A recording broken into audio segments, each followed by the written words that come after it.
find in the Gospels the story of Jesus' transfiguration, when he took his closest disciples, Peter, James, and John, with him up on a mountain. And while he was there with them, his appearance changed, and his face and clothes shone with dazzling light. And while that happened, Moses and the prophet Elijah appeared with Jesus on the mountain and talked with him. And then Peter, not knowing what to say, offered to build 3 shelters, one for Jesus, one for Moses, one for Elijah. And while Peter was talking, a bright cloud appeared and covered them, and then a voice from the cloud said, "This is my son, whom I love. Listen to him." And then the cloud disappeared, and only Jesus was left. I want to share a couple thoughts from this story.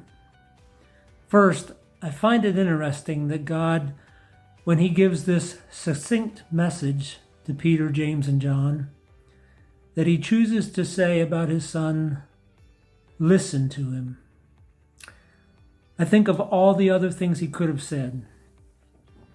Obey him, love him, worship him, follow him, serve him.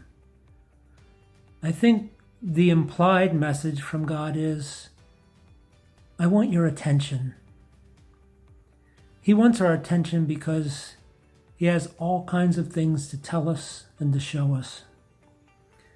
He wants to commune with us because the more we get to know him, the more those other things I listed will just naturally come to pass. As I get to know him more, I'll want to obey him and follow him and worship him. Secondly, it says listen to him. The Bible says that Peter didn't know what to say. Generally, when you don't know what to say, it's a good time not to say anything. When Peter offered to build 3 shelters, one for Jesus, one for Moses, and one for Elijah, he's essentially putting them all on the same level. They're not on the same level. God didn't tell the disciples to listen to all 3 of them. He said, listen to his son. It doesn't mean that we can't learn from Moses and Elijah.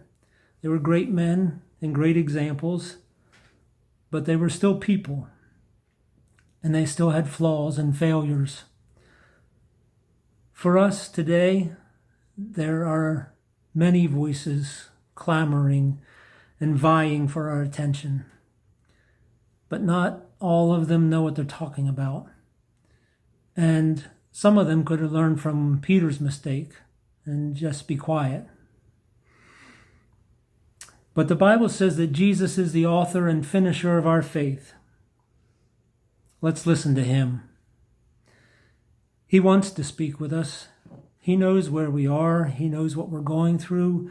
He knows our fears. He knows when we need encouragement.